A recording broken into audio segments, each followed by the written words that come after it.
This is the question asked in today's SkillTrack Daily Challenge. So in the first line of our input, we are given the values of R and C. So here R is equal to 5 and C is equal to 5. So we have to accept two 5 cross 5 matrices input.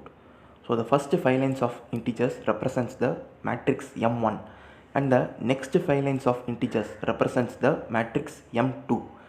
So it is given in the question that actually both the matrix M1 and M2 are same, but one submatrix is alone wrong. So that is one submatrix in both M1 and M2 is alone missing a column, which makes both of the submatrix not equal. So now our task is to find that submatrix and those missing columns. So first let us highlight the input matrix so that it will be easy to see which is M1 matrix and which is M2 matrix. So I am highlighting the M1 matrix in red color and the M2 matrix in green color. So this is the matrix, and here we can see that most of the integers are same in M1 and M2, and the incorrect submatrix is alone highlighted in black color. So here we can see that the incorrect submatrix has a missing column in both M1 and M2. It has only two integers. So this submatrix makes both M1 matrix and M2 matrix not equal because one column is missing. So we have to find that missing column so that both of the submatrix become equal and it makes both M1 matrix and M2 matrix equal. So now it is given in the question that the submatrix of M1 is missing its left column and the submatrix of M2 is missing its right column. So the left column is present in M2 submatrix. So we can take the left column from the M2 submatrix and put it in our M1 submatrix. So the left missing column will be found for M1 submatrix. Similarly, M1 has the right column. So we can use that right column in our M2 submatrix. So we can find both of the submatrix and we can make M1 matrix and M2 matrix equal. So first let us take the left column from M2 submatrix and put it in our M1 submatrix. So the left column is 27, 95 and 22. So that is the first column of integers in the incorrect submatrix. So we have to put this column in our M1 submatrix. So first I am copying 27. So the left column is only missing, so I am copying it as such. So 27 and then the next value is 95, so I am putting 95 and then 22, so 22. So I have taken the left column from the M2 submatrix and I have used it in the M1 submatrix, and now we can see that the missing column is found for the M1 submatrix. So now we have to find the missing column for M2 submatrix. Here we have to take the right column of M1 submatrix and put it in the M2 submatrix. So the right column is 73, 38 and 44. So I am just putting the right column in the M2 submatrix. Now we can see that both the submatrix have become equal, and making these submatrix equal makes both the matrix M1 and M2 equal. So now we have found the left and right columns and we have made both M1 and M2 matrix equal. So this is our task, and in our output we just need to print the new submatrix. That is, we have to print the submatrix which contains both the left and right column. So in our output also we can see that we are printing only that submatrix. Now let us see how to write a C program for this. First I am including the header file named string.h because we will be using strtok in our program. And in the main function, first I am creating two integer variables named r and c, and in the next line using a scanf statement I am accepting the values of r and c. And after accepting two integers in the scanf statement I am including /n because from the next line we will be accepting the input in a string format. So when we use /n we will be accepting the input in a correct format. And then I am creating two integer matrix named M1 and M2, both of size r cross c, and two more integer variables named k and l, and I am initially setting them to 0. So we will be using these variables to store the integers. Initially we are going to make all the values in the matrix as 0. So to do that we will make use of the memset function. So in the memset function arguments, first we have to give the name of the array. So the name is m1. So I am giving the name, and then we have to give the value that must be replaced with. So we have to make all the values as 0. So I am giving 0, and we have to give the size of that array. So the size of the array is r cross c into size of int. So this function memset will make all the values in the integer matrix initially to 0. So similarly we are doing the same for the m2 matrix also.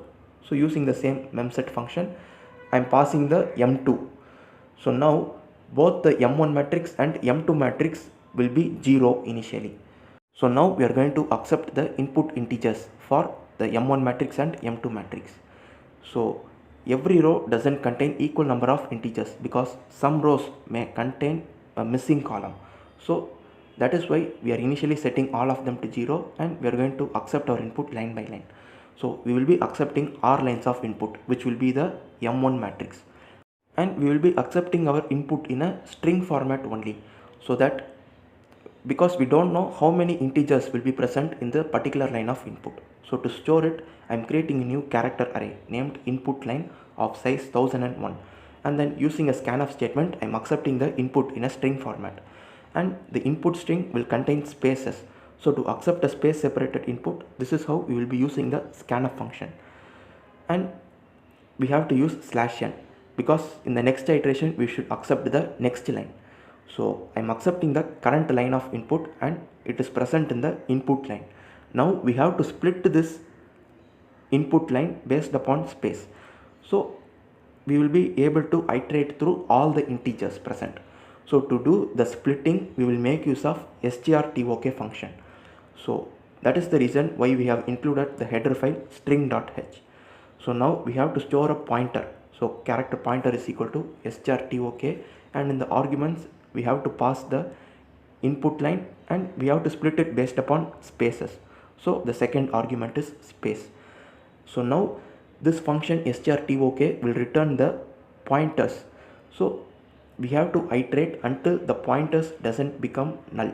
So I am creating a while loop that iterates until ptr becomes null. So we have to give the condition ptr not equal to null, and in every iteration of this while loop we have to update ptr. So I am setting ptr is equal to strtok of null comma space.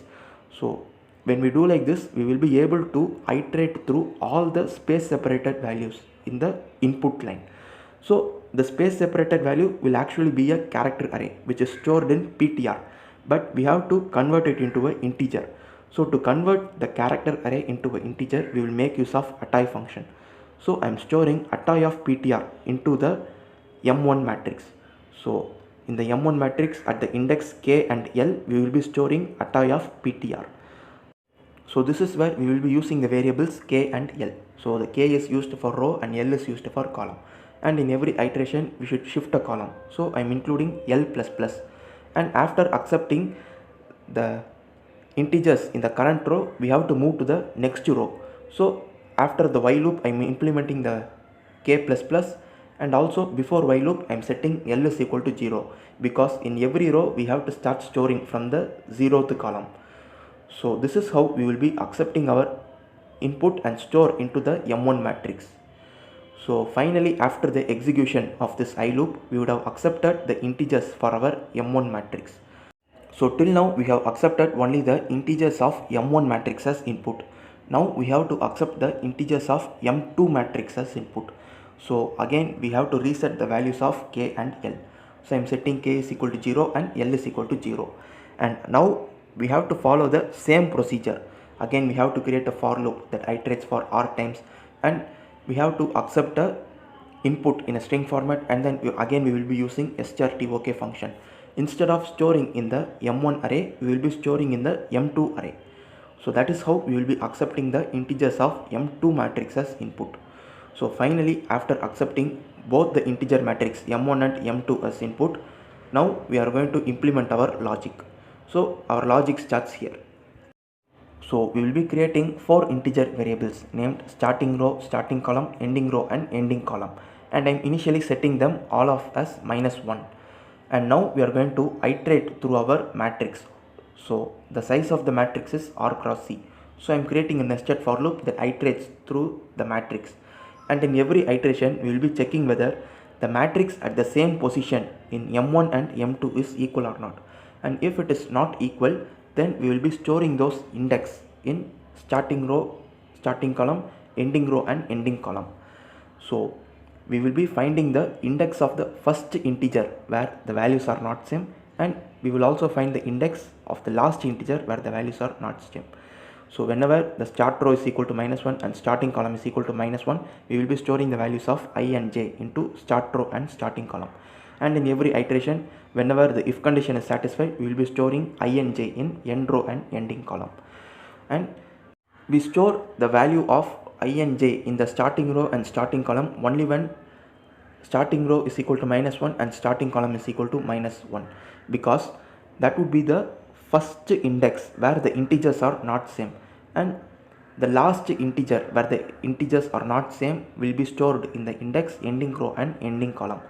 So we know the index of the first integer where the value is not same and the index of the last integer where the value is not same.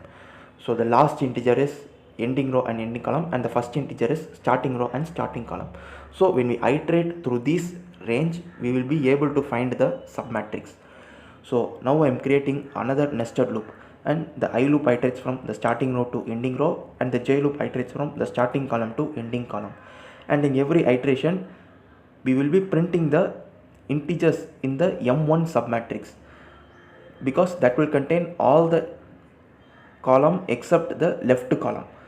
So it will contain the middle, right and all the columns except the leftmost column. So the leftmost column alone we will be taking from the M2 matrix. So whenever j is equal to starting column, that is in the first iteration of the j loop alone, we will be printing 2 integers, that is from M2 we will be printing, and we will be printing from M1. Integers of M1 will be printed in every iteration, but we will be printing M2 only when j is equal to starting column. So when we do like this, the left column alone from M2 will be taken and all the columns of M1 will be printed. So we will be printing our required submatrix. So this is the logic. Thank you for watching.